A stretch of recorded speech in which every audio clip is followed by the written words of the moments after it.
하나님의 말씀을 봉독해 드립니다. 디모데후서 4장 6절에서 8절까지입니다. 신약성경 346페이지입니다. 이제 제가 말씀을 봉독하겠습니다. 전제와 같이 내가 벌써 부어지고 나의 떠날 시각이 가까웠도다. 나는 선한 싸움을 싸우고 나의 달려갈 길을 마치고 믿음을 지켰으니 이제 후로는 나를 위하여 의의 면류관이 예비되었으므로 주 곧 의로우신 재판장이 그날에 내게 주실 것이며 내게만 아니라 주의 나타나심을 사모하는 모든 자에게 도니라. 아멘. 기도하겠습니다. 하나님, 오늘도 저를 붙드셔서 주님 기뻐하시고 뜻하신 바를 바르게 증언하고 선포하도록 종의 입술을 사용하여 주옵소서. 주님께 영광이 되고 우리에게 은혜 되기를 원하며 예수님 이름으로 기도합니다. 아멘. 골동품을 수집하는 사람이 골동품 수집가이죠. 하루는 시골 장터를 찾았습니다. 시골 장터 돌아다니면서 혹시 귀중한 물건은 없을까 이렇게 살피는데 그가 눈이 번쩍 뜨이는 물건을 하나 보게 되었습니다. 시골 할아버지가 강아지를 팔고 있는데 그 강아지 앞에 놓인 개밥그릇이 보통 물건이 아니었어요. 이 사람 눈에 보니까 저거 보통 물건 아니다. 개밥그릇으로 쓰고 있는데, 그래서 이분은 노련한 사람이니까 할아버지에게 다가가서 할아버지, 그렇게 말을 붙이면서 농사 짓는 얘기, 건강 얘기, 자녀 얘기 두루두루 했습니다. 그리고 난 뒤에 할아버지가 강아지를 팔고 있으니까 할아버지, 이 강아지 파시는데 얼마입니까? 했더니 8만 원이요. 그러니까 이분이 이제 10만 원을 꺼내서 주면서 할아버지, 날씨도 찬데 따뜻한 음식 드세요. 그 돈 받지 않고 따뜻한 음식 드세요 하고 10만 원을 전해주면서 이분이 이제 자기의 속마음을 드러냈습니다. 할아버지, 사실 제가 집이 있는 서울까지는 가려고 하면 시간이 제법 많이 걸립니다. 가다가 보면 강아지에게 밥을 줘야 하는데 이 개밥 그릇도 가져가겠습니다. 그때 할아버지가 끌끌 웃으면서 이렇게 대답했습니다. 안 돼요, 젊은 양반. 사실은 이 개밥 그릇 때문에 이 제 자리에서만 102마리째 강아지 팔고 있어.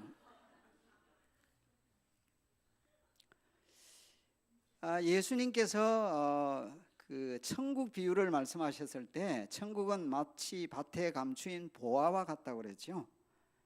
이것은요, 다른 것보다는 어떤 사람 눈에는 보이지 않아요. 똑같이 보는데도 어떤 사람은 전혀 가치 있게 보이지 않고 어떤 사람 눈에는 가치 있게 보이는 거예요. 그래서 가치 있는 것을 발견하면 그것을 차지하려고 하죠. 세상에는 보잘것없어 보이지만은 소중한 것이 있고 소중해 보이지만 하찮은 것이 있습니다. 무엇이 소중한 것인지 또 보잘것없는 하찮은 것인지 인생의 마지막에 이르러서 후회하고 깨닫는다면, 깨닫지 않는 것보다는 낫겠지만은 좀 많이 억울하고 안타깝지 않겠어요? 이걸 좀 일찍 알았더라면 그런 생각이 들지 않겠습니까? 19세기에 태어났던 1817년생이니까 지금부터 한 200년 전이라고 되나요? 19세기 초에 그 할리 데이비드 소로라고 하는 분이 있었습니다. 이분이 뭐 사상가였고 작가였는데 뭐 스스로는 퓨리탄이라고 했는데 신앙이 있었는지 없었는지는 확실치 않아요. 그렇게 크리스찬 느낌은 들지 않습니다만은 이후에 톨스토이라든지 심지어 마틴 루터 킹 주니어의 그 사상적 영향을 끼쳤다고 하는 분인데 이분이 여러 가지 글을 썼죠. 근데 이분이 한 말이라고 하는데요. 이렇게 그 인생의 마지막 때에 뭐 젊은 나이로 죽었습니다만 이렇게 탄식을 했다고 합니다. 오 맙소사, 죽는 순간에 이르렀어야 내가 한 번도 내 인생을 제대로 살아보지 못했다니, 이 사실을 깨닫다니 라고 했다는 것입니다. 오늘 본문의 주인공이 사도 바울인데 이 사도 바울은 자기의 지나온 생애를 회고해 보면서 보람된 인생을 살았다, 가치 있는 삶을 살았다라고 확신 있게 고백하고 있습니다. 제가 지난주 우리 장례식을 치르면서 여러 가지 생각을 또 해보았어요. 그러면서 여러분들 전도하실 때 이 예수 믿지 않는 사람들이 장례식도 이게 보통 고민이 아니잖아요. 모르겠어요. 그 고민하면서 살 정도면 예수 믿을 터인데 이 예수 믿지 않고 돌아가신 분 와서 장례식 치러달라면 어떻게 합니까? 옛날 한국 교회에서는요, 불신자 장례식을 목회자가 못하게 했거든요.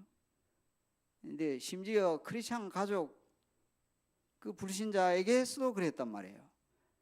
그런데 이 근래 와서는 이제 이 전도적인 차원에서 장례식을 합니다. 이제 여러분들 가정에 돌아가셔서 열심히 말씀하셔야 돼요. 장례식 제대로 하려고 해도 예수 믿어야 된다. 맞는 얘기잖아요. 어디 가서 하겠습니까? 스님, 신부 모시고 하겠습니까? 해도 되긴 하겠지만 장례식장이야 빌릴 수 있지만 교회당에 하면 얼마나 좋아요. 여기 와서 얼마나 좋습니까? 여러 가지 생각을 많이 한 거예요. 그러면서 인생이 어떻게 살아야 되는 거냐, 이런 생각을 많이 하면서요. 사실은 이 설교 준비를 이제 기도할 때 하나님 말씀을 주십시오 해가지고 설교 준비를 하는데 제가 설교 준비를 열심히 하는데 이게 안 되는 거예요. 설교 준비가. 그래서 포기를 했어요. 원래 설교 준비했던 그 본문을 포기했어요. 그러니까 이건 이제 급하게 이렇게 준비되었는데 그래서 속으로 이 누군가가 특별히 필요한 분이 있는 모양이다. 이 말씀이 누군가가 이 말씀이 한 사람이라도 필요하니까 내가 이걸 가지고 설교해야 되지 않느냐 생각을 하게 된 거예요. 누군지는 모릅니다. 우리 모두가 필요한 말씀이라고 믿습니다. 내 인생을 어떻게 살아야 될 것이냐. 그래서 설교 제목을 이렇게 한번 정해 본 거예요. 한 번뿐인 인생 어떻게 살 것인가. 마음에 한번 깊이 새겨보시기를 바랍니다. 오늘 본문 말씀을 보면 이제 6절, 7절, 8절이 되었는데 사실 6절 말씀은 바울이 쉽게 말하는 이런 뜻입니다. 네, 죽을 때 다 되었다. 순교를 두고 하는 얘기예요. 지금 2차 감옥에 갇혀 있으면서 이제 곧 그 당시에 네로, 그 황제 엠퍼러 시저 네로의 그 박해로 인하여서 이제 순교에 임박한 그런 상황이죠. 죽을 때 다 되었다. 이 말이 6절 말씀입니다. 7절 내용에는 살아온 생애를 돌아보았더니 신앙이나 사명을 내가 정말 잘했다. 사명을 잘 감당하고 믿음으로 잘 살았다. 완수했다. 완주했다. 여기까지입니다. 8절은 어떤 내용입니까? 그렇기 때문에 이제 나는 우리 주님 다시 오실 때 상급과 칭찬이 있는 것을 확신한다. 나뿐만 아니고 나처럼 예수님의 재림을 기다리는 사람들에게도 역시 상급과 칭찬이 있을 것이다. 이런 식의 말씀입니다. 성도 여러분, 우리 역시 한 번뿐인 인생 어떻게 살아야 하느냐 몇 가지로 생각해 봅니다. 첫째 말씀드리고 싶은 것은 성도 여러분이요, 낭비하는 삶이 아니라 하나님께 하나님을 위해 드리는 삶을 사십시오. 지난 날 어떻게 살아왔던 것은 이미 지나간 것이니까 생각할 필요도 없고 어쩔 수 없는 것이지만 남아있는 생애만큼이라도 낭비하지 않고 Do not waste your time, do not waste your life. 어떻게 살았냐? Give it to the Lord, give it for the Lord. 주님을 위해서 죽게 드리는 삶을 살자 이 말이에요. 이 한 번뿐인 인생 어떻게 살 것인가라는 이 질문은요, 삶의 목적을 묻는 질문이기도 합니다. 한때 릭 웨어렌 목사님이 쓴 책이 베스트셀러가 됐죠. 거기 보면 The Purpose Driven Church, 목적이 이끄는 교회라는 그 책도 썼지만 The Purpose Driven Life, 즉 목적이 이끄는 삶, 목적이 있는 삶, 목적 있는 삶을 살자. 많은 불신자도 그것을 읽었어요. 내 삶의 목적 발견하는 8가지 질문이라는 글이 있는데 뭐 그 나름대로 참고가 되는 질문인 듯 해서 한번 소개해 봅니다. 1. 누군가 당신의 머리에 총을 갖다 대고 당장 할 일을 얘기하라고 위협한다면 뭘 할 것인가? 여러분 머리에다가 누가 총을 갖다 놓고 당장 해야 할 일 하라. 2. 앞으로 당신이 3년밖에 못 산다면 여러분 몇 년 사실 것 같습니까? 3년? 30년? 10년? 20년? 장담할 수 있습니까? Nobody knows. 하나님만 아십니다. 자, 3년밖에 못 산다면 내 삶의 목적이 뭐냐? 3. 힘든 순간에도 견딜 수 있을 일은 뭔가? 아무리 힘들어도 견딜 수 있다는 것. 4. 식음을 전폐하고 전념하는 일이 뭔가? 5. 아주 어렸을 때 당신을 흥분시켰던 일이 뭔가? 6. 당신에게 평생 매달 충분한 생활비가 나온다면 뭘 하겠느냐? 여러분에게 충분한 생활비 있다. 생활비 나오면 여행도 해야죠. 여행도 하면 괜찮아요. 여행할 수 있죠, 충분히. 근데 정말 뭘 위해 살겠느냐는 거예요. 7. 당신이 지금 100살이라면 뭘 안 했다고 후회할 것 같은가? 지금 여러분들의 연세가 100살이면 나는 이것을 했으면 좋았을 텐데 나 이거 안 해서 안타깝다. 8. 무엇에 자연스럽게 끌리는가? 자연스럽게 끌리는 게 뭐냐는 거예요. 신문이나 잡지를 펼치면 자연스럽게 무엇부터 보느냐? 그건 아니더라도 혹은 다른 사람 집에 처음 갔을 때 무엇이 눈에 먼저 보이나? 여러분들이 다른 사람 집에 갔을 때 무엇이 먼저 보이던가요? 여자분들은 식기가 보입니까? 식탁이 보입니까? 무엇이 보입니까? 가구가 보입니까? 미국에는 가구가 뭐 있나요? 무엇이 먼저 보입니까? 자, 이런 질문들이 있는데 이것은 주로 세상 사람들에게 삶의 목적을 발견하는 데 사용할 수 있는 질문들입니다. 우리 인생의 목적이 무엇입니까? 성도의 그 생의 목적이 무엇입니까? 하나님을 빼고 나면 삶의 목적이 분명히 사라집니다. 우리의 삶의 목적은 하나님을 영화롭게 하는 것이고 영원토록 그를 즐거워하는 것입니다. 그것이 우리에게도 복이 되며 풍성한 삶이 됩니다. 하나님께 드리는 인생, 하나님을 위해 사는 인생이 복되고 즐겁습니다. 믿으십니까? 그래서 우리는 드리는 거예요. 그래서 우리는 주는 거예요. 복된 삶입니다. 본문 말씀 6절 말씀이 어떻게 되어 있습니까? 나는 관제와 같이 벌써 부음이 되었다. 관제와 같이 내가 벌써 부음이 되어 있다. 현재 상태입니다. 이건요. 관제와 같이 부어지고 있다. 현재 진행형으로 번역을 합니다. 영어는 그렇게 되어 있습니다. I am already being poured out like a drink offering. 이게 전제가 뭡니까? 전제. 민수기 15장에 보면 전제가 나와요. 이스라엘 백성들이 과거에 하나님께 예배 드릴 때 우리처럼 이 예배 안 했죠. 그림자 예배를 드렸습니다. 제물 나누고 불태워 드렸죠. 마지막으로 드리는 게 있는데 제물 위에다가 드리는 와인, 그걸 부으면요 거기서 화제가 되면서, 이 화제라는 말은 불타는 이 화제가 아니고 구약에 보면 화제라는 말 레위기서에 많이 나오죠. 불로 태워드리는 제사. 그때 나오는 거 보면 향기로운 냄새, aroma, pleasing to the Lord. 물론 그게 이제 향을 태워서 올릴 때도 있지만은 이 제사를 드려서 할 때도 향기로운 이 제사라는 표현이 나옵니다. 그때 포도주를 붓게 되는데 바울은요 자기 자신을 그렇게 그 포도주에 비유를 한 것이죠. 바울은 얼마 남지 아니하는 자신의 삶을 향기와 같이 하나님 앞에 완전히 드리겠다는 각오를 하고 있는 거죠. 이건 바울의 자신의 순교를 두고 하는 표현입니다. 죽음이 임박했다 예견하고 있는 것이죠. 남은 생애를 그리스도와 온 교회를 위하여 산 제물로 순교 제단에 바치겠다는 결연한 의지입니다. 이 죽음에 대한 바울의 관점이죠. 나의 떠날 시각이 가까웠다라는 표현이 있는 것은 죽음이 임박했다는 거예요. 나의 떠날 시각이 가까웠다. 이 떠난다는 표현을 썼습니다. 이 떠난다는 말은 풀어놓고 걷어서 치운다는 뜻입니다. 군인의 경우에는요, 어느 곳에 캠프를 치고 있다가 진을 치고 있다가 텐트를 거두는 것을 뜻합니다. 빌립보서 1장 23절에도 사도 바울은 같은 말을 사용하고 있습니다.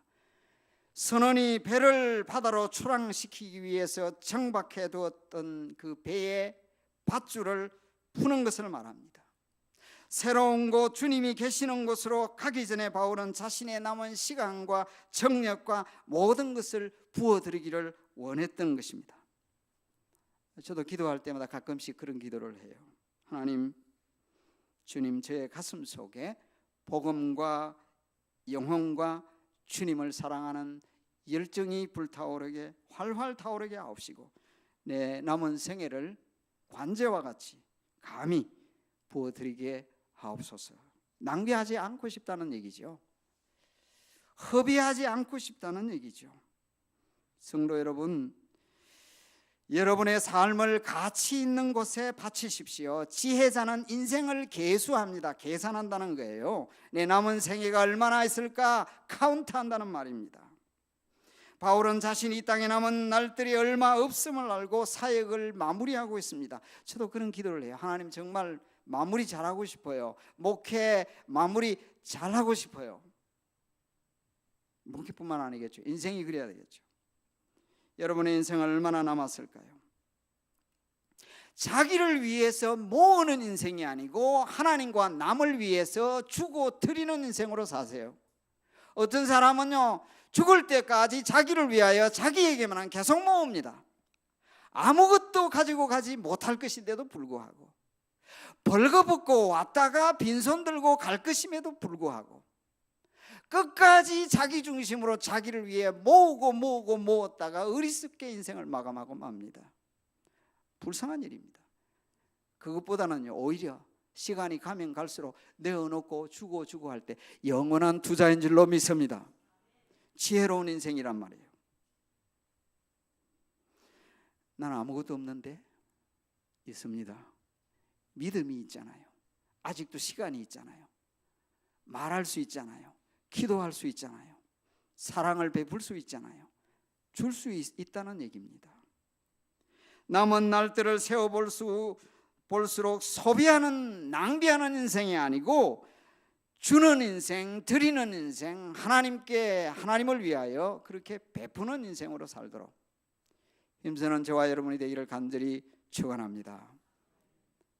두 번째 비슷한 내용인데요, 선한 일을 위해 쉽게 포기하는 삶이 아니고 인내와 끈기 가지고 지속적으로 선행을 행하는 삶 사십시오. 이 선행이라는 것은 단순히 착한 일 정도가 아니고 삶 전체를 두고 하는 말입니다. 크리스찬으로의 삶을 말합니다. Do not become weary in doing good, but keep doing good with patience, perseverance, and persistence. 지속적으로 그렇게 하자는 얘기예요. 저는 음식 중에 인스턴트 음식도 좋아합니다만은 그것보다는요, 공국을 좋아합니다. 공국. 또 그러다가 또 공국 계속 끓여오는 분이 생길까 걱정이 되는데, 공국, 예, 시간이 가서 이제 구워낸 거죠. 그거 영양 있는 거. 그거 너무 많이면 콜레스테롤 생기기 때문에 너무 많이 먹는 건 좋은 건 아닌 것 같은데, 인생도 공국 같아요. 뭔가 우러나오는 거 말이에요. 우리 사도 바울은 오늘 본문 말씀에 보면요, 동사형으로 그냥 인디카티브, 직설법으로는 완료형의 이 7절에 3개의 완료형을 쓰고 있고, 이 6절에도 완료형을 하나 쓰고 있습니다. 8절에는 분사형으로 완료형을 씁니다. 완료라는 말 우리 이 한국 분에게는 이해가 좀 덜 되는 말인데 헬라어나 이런 데서 완료형입니다. 완료되었다. 영어에서도 이제 완료형이 나오죠. 그것은요, 처음부터 끝까지 초지일관에서 완주했다라는 말이에요. 자, 그렇게 완수하려면요, 인내가 필요합니다. 용기가 필요합니다. 끈기도요, 충성심도 있어야 됩니다. 보통 경우에 우리 한국 분들도 그렇지만 사람들은요, 단숨에 결판 내려고 하죠.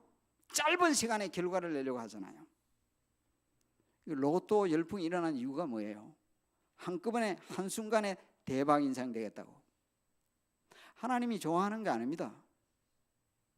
로또 자꾸 복권 자꾸 사지 마세요. 뭐 한두 번 재미로 할 수는 있겠지만 재미가 되면 습관이 되고요, 인생이 그렇게 돼요. 하나님은 로또 인생 그거 원하지 않아요. 우리 물론 구원받는 것이 영적인 로또입니다. 사실은 공짜로 얻은 거니까. 그 외에는요, 노력하고 힘써야 되는 거란 말이에요. 이게 불안당의 심리는요, 땀 흘리지 않고 얻으려고 하는 거잖아요. 원래 불안당이라는 말은 굉장히 나쁜 말이었거든요. 원래 강도나 깡패를 두고 불안당이라 부르는 거거든요. 이 땀 흘리지 않고 한다는 얘기예요. 힘쓰고 애썼다. 우선 말씀의 7절에 보면 선한 싸움을 싸워왔다라고 했습니다. 여기 선한 싸움이 뭐예요? 진리의 말씀을 사수하는 것입니다. 온갖 이단과 인문주의적인 사상과 철학과 인간적 경험과 과학이 만약에 하나님을 거스리지 않으면 괜찮아요. 거스린다면 그것은 영적인 싸움을 해야 할 대상입니다. 뿐만 아니고요, 영적인 존재가 있잖아요. 정사와 권세가 있잖아요. 마귀 사단의 세력이 있잖아요. 우는 사자같이 상길자를 두루 찾는다고 했잖아요. 보이지 않지만 실제로 존재합니다. 그저 영향력이 아닙니다. 존재합니다. 천사가 존재하듯이 마귀도 존재한단 말이에요. 근데 시험 들지 말라고 했잖아요. 시험을 일으키도록 하잖아요. 그래서 이런 영적인 존재와 싸워야 합니다. 뿐만 아니라 여러분의 영혼을 망하게 하는 것들과 싸워야 하는데요, 우리가 싸워야 할 건요, 세상과 이 마귀 세력과 더불어 싸울 뿐만 아니라요, 우리 자신의 죄의 본성과 싸워야 돼요. sinful nature, 죄의 본성하고 싸워야 된다고요. 그럼 마귀는 우리 죄의 본성을 또 이용하잖아요. 여러분 속에, 저와 여러분 속에 악한 생각이 일어나죠. 시기 미움이 일어나죠. 죽여라 그랬습니다. 그것을 육체의 본성을, 육체를 죽여라 그랬습니다. 죽여라고 그랬어요. 내버려두면 어떻게 돼요? 내 심령을 병들게 망하게 합니다. 싸워 이겨야 된다는 말이에요. 성령의 도우심을 힘입어 기도와 말씀으로 싸워 이겨야 되는 대상입니다. 우리는 하나님의 그 말씀을 기억해야 되는데요, 영적 전투의 승리자가 되라는 얘기죠. 중단하는 것은 패배 시인하는 것과 마찬가지예요. 그리스도인은 그리스도의 군사라는 것을 잊지 마시기 바랍니다. 거기다가 달려갈 길을 마치고라고 했는데 이 완주를 했다는 말이죠. 마라톤에서 완주했다. 제대로 된 마라톤 하는 선수는요, 완주하는 거예요. 포기하지 않는 거예요. 마라톤이 얼마나 힘듭니까? 숨도 가쁘고 목도 마르고 몸도 아프잖아요. 그런데 중단하지 않고 끝까지 간다는 것입니다. 포기하고 싶을수록 고개를 들고 주님을 생각해야 합니다. 믿음을 지켰다는 말은 운동선수로는 규정을 지켰다는 뜻입니다. 군사로 말하면 군인이 맹세한 충성 맹세를 지켰다는 뜻입니다. 청지기로는 맡은 것을 잘 보관했다는 뜻이에요. 장사하는 사람은 계약을 잘 지켰다는 뜻입니다. 우리 신앙생활 똑바로 하려면 타협하지 말아야 되는 거예요. 유혹받는 것을 이겨야 합니다. 욕심을 채우기 위해 원칙 버리고 신앙 타협하면 참으로 나중에 큰 손해봅니다. 주 앞에 교회를 위하여 끝까지 완수하는 믿음의 사람들이 다 되기를 간절히 축원합니다. 세 번째로는요, 짧은 죄악의 쾌락을 위한 삶이 아니고 영혼을 위한 삶을 사십시오. 폴 데이비드 와셔라고 하는 그 미국 목사님이 계신데, 이번 페루에 가서 한 10년 동안 선교하시기도 하신 목사님이죠. 그런데 이분은 그 오스틴에 가면 텍사스 대학교라는 학교가 있죠. 좋은 주립 대학이죠. 텍사스에 있는 이 학교에서 원래 이분이 이제 그 오일하고 가스, 오일 앤 가스 관련의 로여가 되기로 공부를 하고 있던 중에 그 로여도 여러 가지 그 로가 있으니까 오일과 이 가스 로와 관련된 이 로여가 되기 위해서 공부하던 중에 복음을 받고 기독교인이 되었습니다. 그리고 이제 목사님으로 선교사님으로 사역을 하게 되었는데, 물론 이분의 설교가 너무 한쪽으로 강하기 때문에 이 설교와 가르침에 대해서 논란이 있었지만 칼비니스트라고 할 수 있습니다. 칼비니스트, 칼빈주의자. 근데 침례교회 입장에서는 막 공격을 많이 해서 물론 이분에 대해서 쉽게 평가를 할 수가 없는 일인데요. 이분이 젊은 사람들에게 충격적인 설교를 한 그 타이틀이에요. Live for Eternity. 영혼을 위해 살라라는 것입니다. 젊은이들이여, 현실의 이 쾌락이 아니라 영혼을 위해 사십시오. 아주 강력한 메시지를 던졌죠. 성도 여러분, 오늘날 얼마나 많은 젊은이들이 육신의 쾌락을 위해서 인생을 낭비하고 있는지 모릅니다. 하루살이 같은 인생을 살고 있어요. 여러분, 하루살이는 내일이 없어요. 내일을 몰라요. 내일에 대한 관심조차도 없습니다. 내일이 없기 때문에, 내일을 모르기 때문에 내일에 대한 대화가 통하지 않습니다. 하루살이 같은 인생살이를 하는 사람들이 많단 말이에요. 내일에 대한, 미래의 영혼에 대한 관심이 없어요. 오늘 쾌락을 위해 살고 있습니다. 그 순간 쾌락을 위해 잠시의 쾌락이 있을지 모르지만 영원히 망하는 길입니다. 성도 여러분, 우리 인생은 사실은요, 1막만 있는 것이 아니고 2막이 있죠. 1부만 있는 것이 아니고 2부가 있죠. 뭡니까? 죽음이 끝이 아니란 말이에요. 그래서 장례식 할 때마다, 전도할 때마다 저는 히브리서 9장 27절 말씀을 저는 늘 인용합니다. 한 번 죽는 것은 사람에게 정한 것이요, 그 후에는 심판이 있으리니. Man is destined to die once. After that, to face judgment. 죽고 난 뒤야 심판이다. 사도 바울은 영원을 내다보았습니다. 그러므로 네로 황제의 핍박을 인해 순교하게 될 것을 예상하면서도 두려워하지 않았습니다. 그는 우리 주님이 다시 오시는 날 받을 영광과 칭찬, 상급을 기대하고 있었습니다. 영원을 내다본 거예요. 면류관을 기대하고 있었습니다. 그 생명의 면류관은 의로우신 재판장이신 주님으로부터 받게 되는 면류관입니다. 올림픽 게임에서는 심판이 편파 판정, 부당한 판정을 할 때가 있죠. 하지만 주님은 의로우신 재판장이십니다. 네로 황제는 공의롭지 못한 왕이었지만 우리 주님은 완전히 의로우신 우주의 왕, 온 우주와 시간, 천지의 주제가 되시는 왕이십니다. 그분 다시 오셨어요. 주님의 오심을 사모하고 기다린, 재림을 기다린 자들에게 상급과 칭찬을 약속하셨습니다. 사랑하는 성도 여러분, 한 번 사는 인생입니다. 어떻게 남은 시간들을 사용하시겠습니까? 살아계신 하나님, 우리 주 예수님을 분명히 믿는 믿음으로 사시기 바랍니다. 허비하는 인생이 아니라 조금이라도 남을 위해, 주님을 위해 드리는 인생이 되시기 바랍니다. 주님께서 우리 각자에게 주신 사명을 감당하기 위해서 인내하면서 선을 행하되 포기하지 말고 완주하시기 바랍니다. 하루살이의 인생이 아니고 영원을 내다보며 사는 복된 인생 다 되기를 우리 주님의 이름으로 간절히 기원합니다. 기도하겠습니다.